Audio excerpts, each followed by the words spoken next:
Hello, my name is Diane Rigos, and I am part of the C3E MIT team. And I have the pleasure of being here to present the poster awards. Thank you, President Johnson, for your amazing stories and about your policy perspective and how important policy is as well. I'm a big fan of hydro, so I did appreciate the hydro stories as well. I want to thank the poster presenters for participating in the C3E poster presentation this year. This was a different kind of poster presentation because it was online and it was quite challenging. So I appreciate everybody's patience and willingness to try this new model. It has also been my pleasure to work with the C3E poster presenters as part of a 2-hour workshop that we did Monday. It was a leadership workshop to discuss competencies for leading the energy transition, because part of our mission at Mighty is to prepare students to be leaders in the energy transition. So these young women are our hope and our future. And in addition to awards, we need to give them our support and share our wisdom. They'll be facing very different challenges from the ones we faced, and the pressures might be really, really intense. There were an amazing number of wonderful students and postdocs who submitted posters for this competition, and it was really difficult for the judging committee to pick and limit the list to a short list of 7.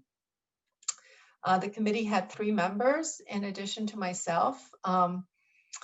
Dr. Robert Marley from DOE was one of the judges, Dr. Valentini Papa from Texas A&M, and she actually ran the poster competition last year at Texas A&M, and Dr. Jennifer Milne from Stanford University. Given our task, the judging committee did its best to evaluate the clarity of the motivation, methods, results, conclusions, and broader significance and impact of each research project. We also looked for professionalism and enthusiasm, as well as how clearly each presenter communicated the topic to a broad audience. What we will do now is Dr. Valentini Papa and I will be presenting the awards today virtually. The awardees will receive their award by mail. We will begin with the poster awards to undergraduate students, then graduate students, and finally postdocs. Our first awardee is Natasha Stamler, and I believe there are some slides. Yes, there we go. Natasha Stamler is an undergraduate student from the Department of Urban Studies and Planning at MIT, and she submitted her poster entitled Weatherproofing of New York City Public Housing for Energy Savings. It turns out that nearly 70% of greenhouse gas emissions in New York City comes from buildings.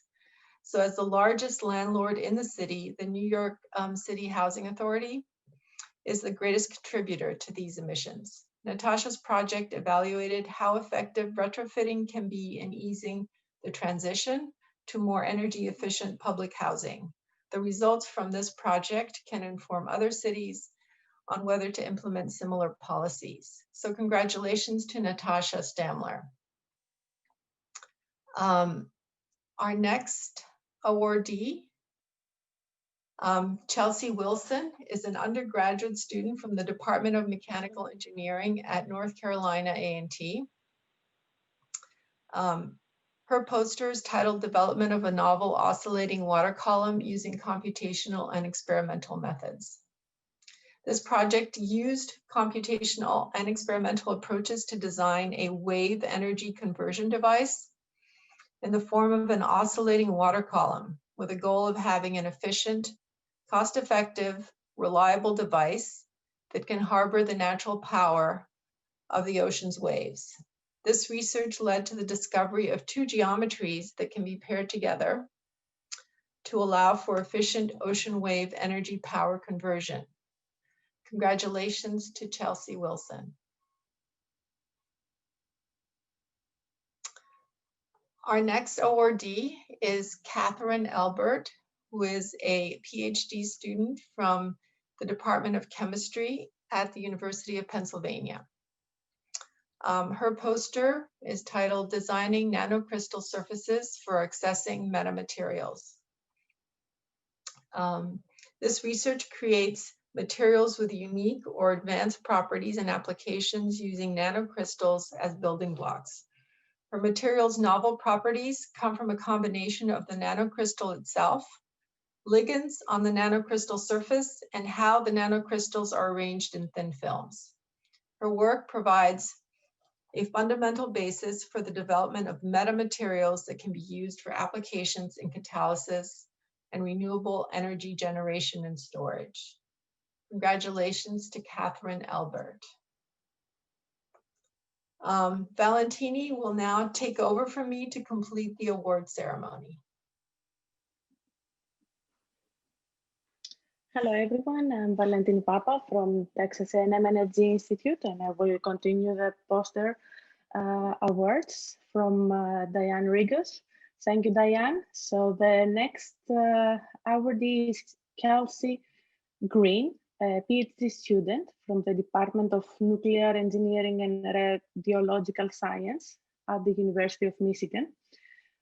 She submitted her poster titled Radiation Tolerant Materials for Advanced Nuclear Reactors, and her research focusing on a novel method to engineer precipitate morphology and size distribution in a steel by optimizing parameters during 3D printing, also known as additive manufacturing. The aim is to improve the radiation tolerance of the steel, thereby increasing the lifetime of advanced reactors. Congratulations, Kelsey Green.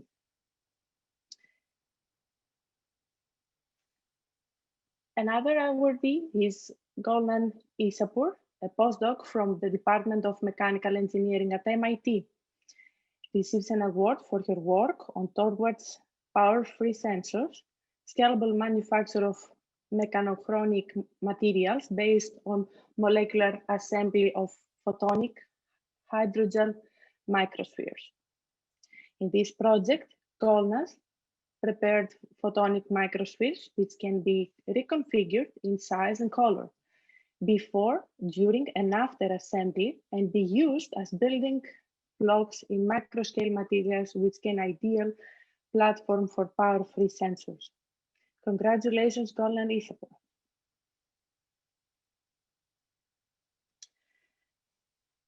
The next poster awardee is Elizabeth McClure, a postdoc from National Renewable Energy Laboratory.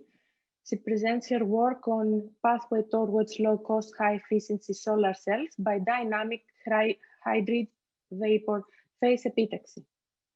Elizabeth's work focuses on improving the dynamic hydride vapor phase epitaxy method of production, which has faster growth rates and lower precursors cost by substituting the hydrogen carrier gas with nitrogen gas.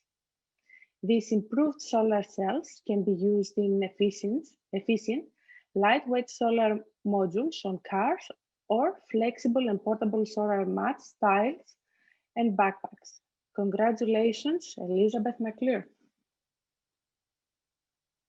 Last but not least is Laura Munt, a postdoc from the SLAS Accelerator Laboratory at Stanford University. Her work on stability in metal halide perovskite solar cells, a matter of mixing. Metal halide peroxide solar cells cannot compete with silicon PV for 30-year stability because the device performance degradation remains a challenge. In order to improve the stability of these materials, we need to understand the failure mechanisms which involve the ion mixed in the crystal lattice to help stabilize its structure. In this project, Laura finds that higher annealing temperatures promoting mixing, which prevents phase segregation and leads to the improved stability of these materials. Congratulations, Laura Munt. Let's congratulate all of us, the Posters Awards winners, and wish them a bright future in clean energy. I would like to thank you all for attending and remind you to visit the poster to review the incredible work of these young women. Hi, I'm Julia Hamm, President and CEO of the Smart Electric Power Alliance, a nonprofit that works with the electric power sector on the transition to a clean and modern grid. I was honored earlier this year to be named a C3E ambassador. 28% of US greenhouse gas emissions come from the transportation sector, making it one of the most important areas of focus on our journey to a carbon-free energy future. And did you know that when it comes to buying a car, women play the leading role in 85% of auto purchases? Women, however, represent a very small portion of auto executives, and we continue to see the transportation electrification space being dominated by males. So it is particularly heartwarming to have the opportunity to present the C3E Award for Research to a female who is one of the leading researchers in the field of advanced transportation and utility grid energy systems, Dr. Simona Onori. Simona has expanded on her seminal work on strategies for energy management in hybrid electric vehicles to research on boosting energy efficiency and lowering emissions of internal combustion engines. Simona finished her engineering doctorate at the University of Tor Vergata in Rome in 2007, and her postdoctoral work at Ohio State University in 2009. She then began her career as a research associate at Ohio State, where she was promoted 3 times in 5 years.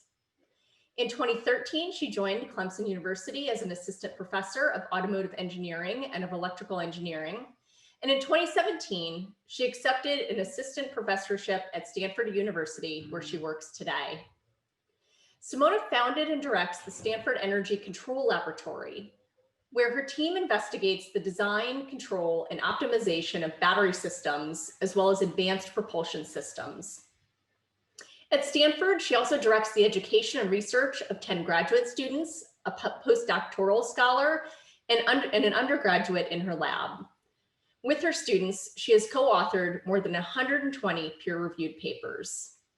She's a very active participant in the industry, playing leadership roles, particularly within IEEE, and she co-authored a book on hybrid electric vehicles energy management strategies in 2016. And that book in 2018 was still on the top 25 most downloaded ebooks in its category. She's involved in a number of important efforts, not only across the industry and at Stanford, but in particular, I wanted to note her role in a major new initiative at Stanford called Storage X, where she's the faculty lead on cars and other vehicles, recognizing the importance of electrification to global decarbonization efforts. Last but not least, Simona is a strong supporter of STEM and sustainable energy among youth, especially with young women and girls. As just one example of her commitment, she organized the Sustainable Mobility course as part of Clemson's Automotive Engineering Summer Scholars Program for rising 7th through 12th grade students. In Simona's own words, she said, "This course helped these young girls to start building the confidence to think that the field of mobility and transportation, which has traditionally and still been dominated by men, can be approachable and fun." And on that note, I want to say congratulations, Simona, and thank you for your critical research and your commitment to the advancement of females in this industry.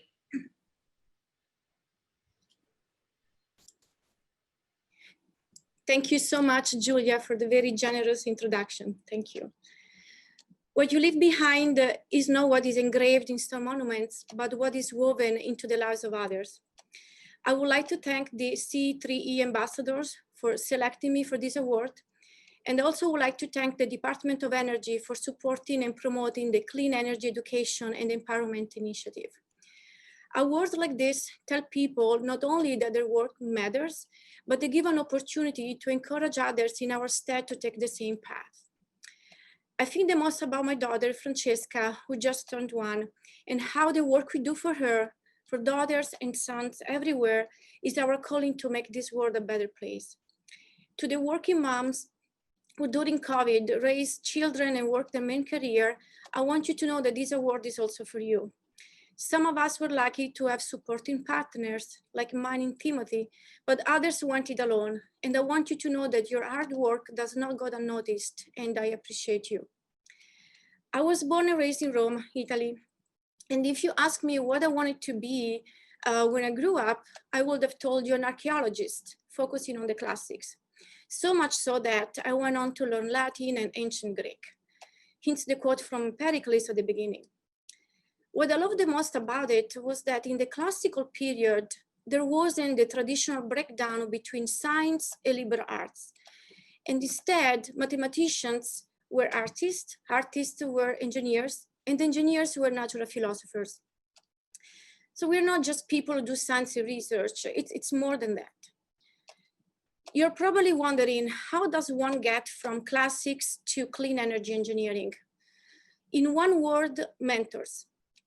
Each mentor has woven their life into mine.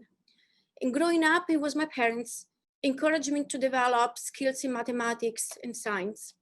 At The Ohio State University, it was Giorgio Rizzoni who invested his time and energy in my career.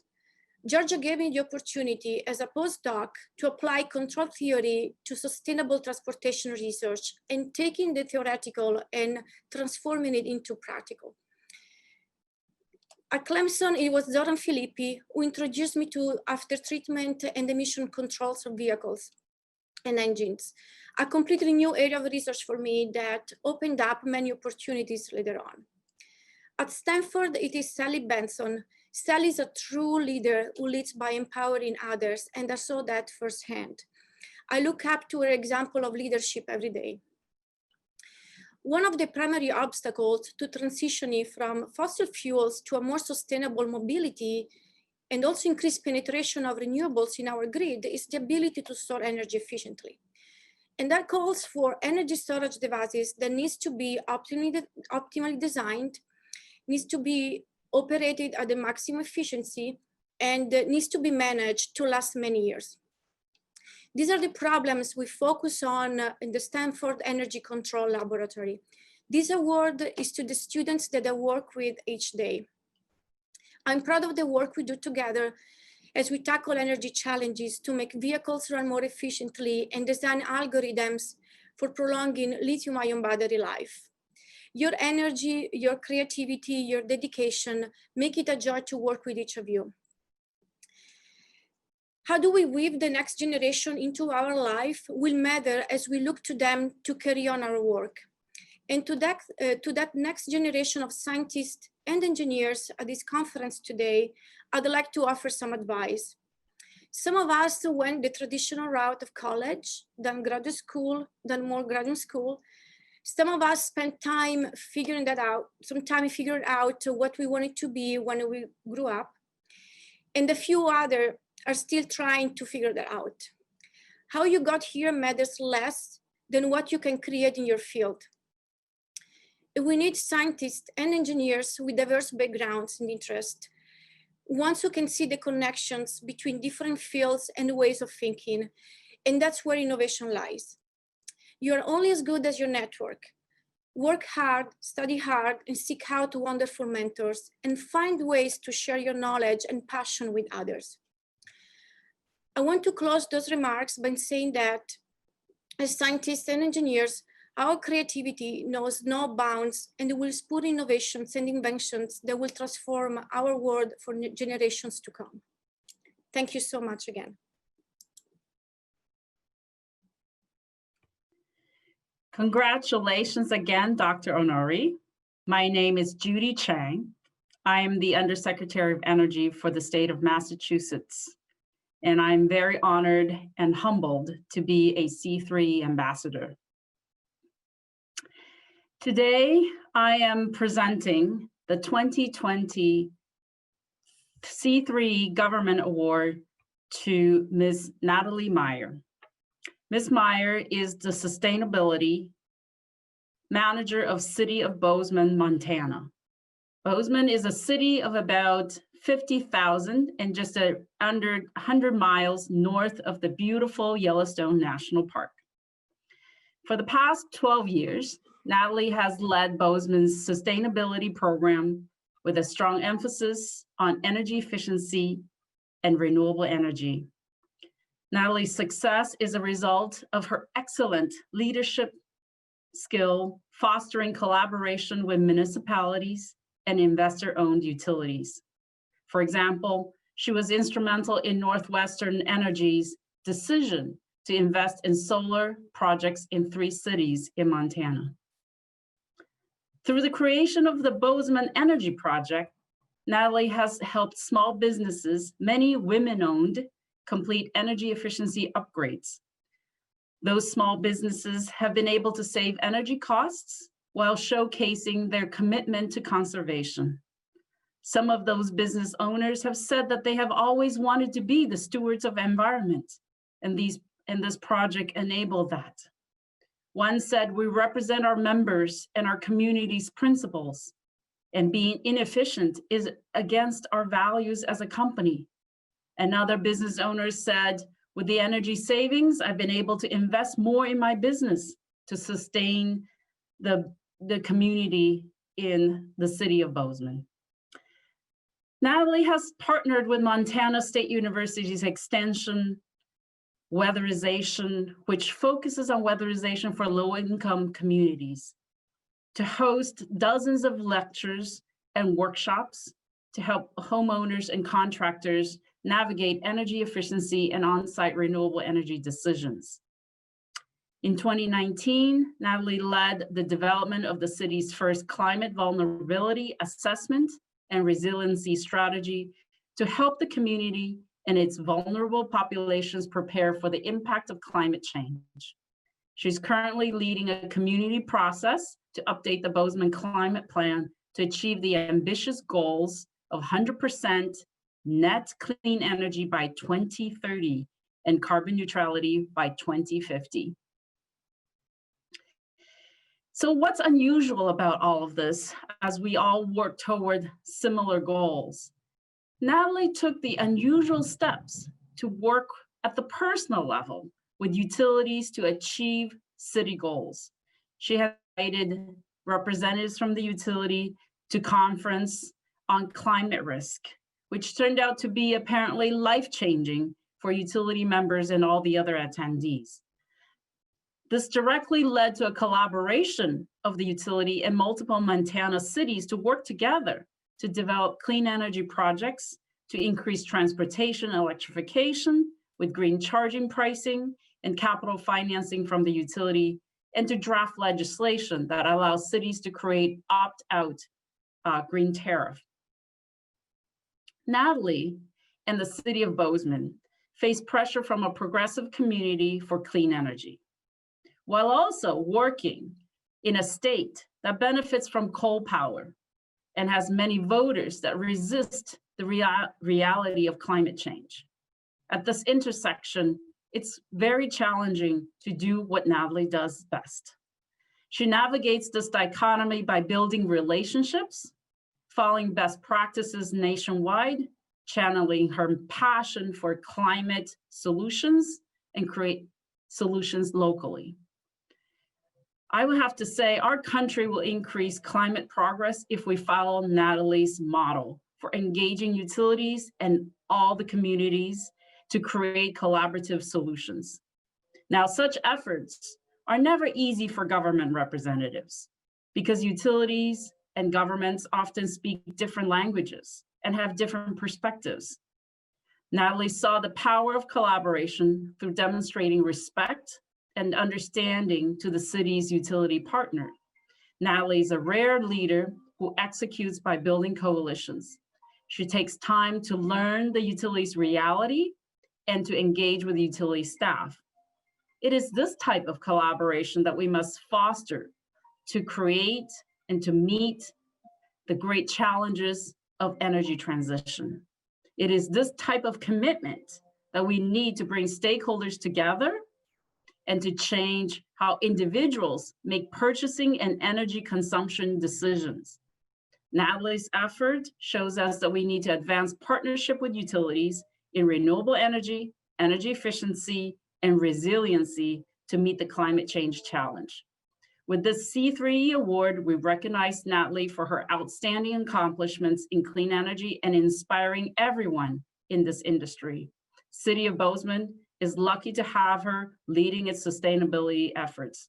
Congratulations, Natalie. Hello, thank you so much, Judy.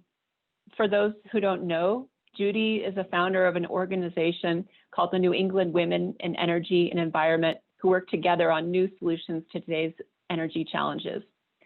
When I think about Judy's network and the mission of C3E, I'm actually struck by how fortunate I've been in my professional circles to be surrounded by strong female role models and equally positive and supportive male role models. This doesn't happen by accident and speaks to the efforts around equity and inclusion happening in unlikely places like Montana. And of course, we still have a lot more work to do. 12 years ago, I started my work with the City of Bozeman coordinating their newly adopted climate action plan. I came from graduate work in environmental science and entered the world of water and sewer utilities, urban planning, police and fire departments. It was an all-new education for me. I have no doubt that my colleagues feared that I would idealistically tell them how to do their jobs. Instead, today, I hope they would say that I did a lot of listening and trust building. And to my core, I really enjoy working with all stripes to deal with difficult problems. From LED streetlights to residential energy competitions, so much of my team's early work in energy efficiency and small scale renewables was built on the solid reputation of our then finance director, now assistant city manager, Anna Rosenberry. She taught me how to speak to the values of different audiences. If I could make the case to Anna and pass her social and economic test, it was an endorsement that I was prepared to pass any subsequent scrutiny. In energy in the early days, I made a lot of lonely requests to our utility. I asked enough questions, found the right people, and spent more time listening. Eventually, I started having genuine conversations, and we launched programs and pilots together like the Bozeman Energy Project, where the utility and the city work together to help small businesses with energy efficiency upgrades through a city grant and utility audits and rebates. And like Judy said, the small businesses in Bozeman who participated in the program, many women-owned, they're the economic and cultural drivers of our community. To save money on their utility bills makes their business more viable and our community stronger. In the relationship with our utility, we don't agree on everything, but we are always respectful. In building this trust and collaboration, we can change the dialogue and tackle even bigger challenges. Today, with other Montana cities and our utility, we're advancing our most exciting collaboration yet to develop the state's first green tariff, which will allow customers to choose to purchase 100% clean energy. This award is an unbelievable honor. I work with a lot of talented and bright public servants who are never recognized for their difficult work. Because of that, this award isn't just for me.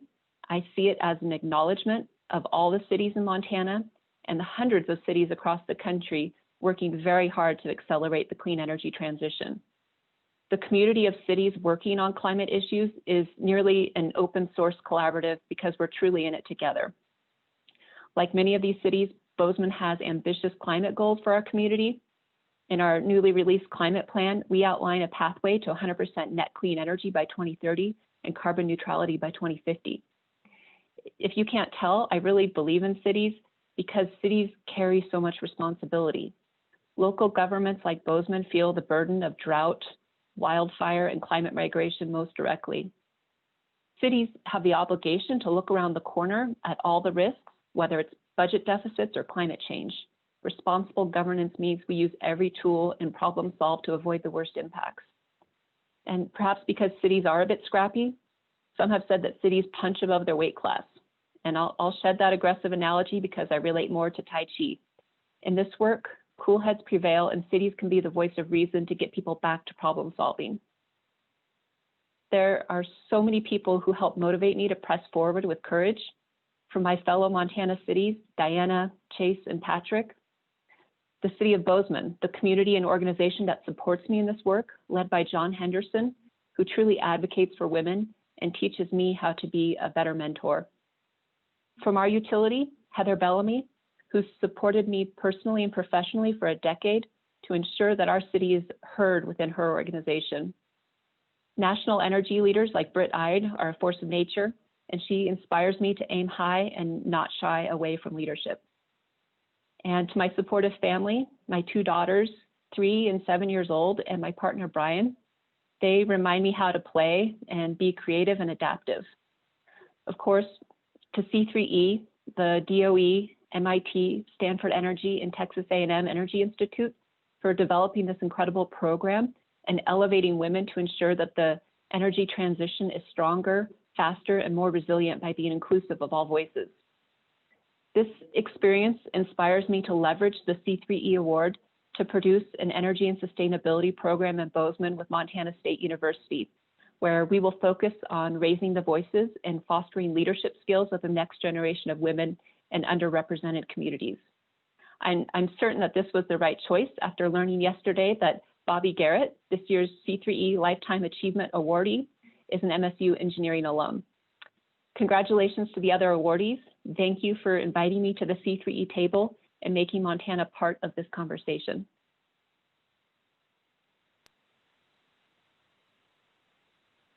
Congratulations, Natalie, and all of the C3E award winners. I'm Martha Broad, the Executive Director of the MIT Energy Initiative. I had a chance to meet many of you yesterday. So I'm here to let you know we're about to take a break, but we will be back at 2 o'clock. And we have a couple of exciting panels. The first one, and a number of our panelists throughout yesterday and today have already touched on this, but is equitable access to the clean energy transition. How are we going to chart a sustainable energy transition that is inclusive and economically profitable? And obviously, you know, we need to bounce back from this pandemic, but also make this an important part of our recovery. And then followed by that will be financing the innovators and the infrastructure. And this is where we're going to hear from a panel about how we're going to further grow the scale and the pace of clean energy investment through innovative structures and policies, and how we're going to leverage financing to also address issues of equity. So thank you very much for listening, and we'll see you back here at 2 o'clock.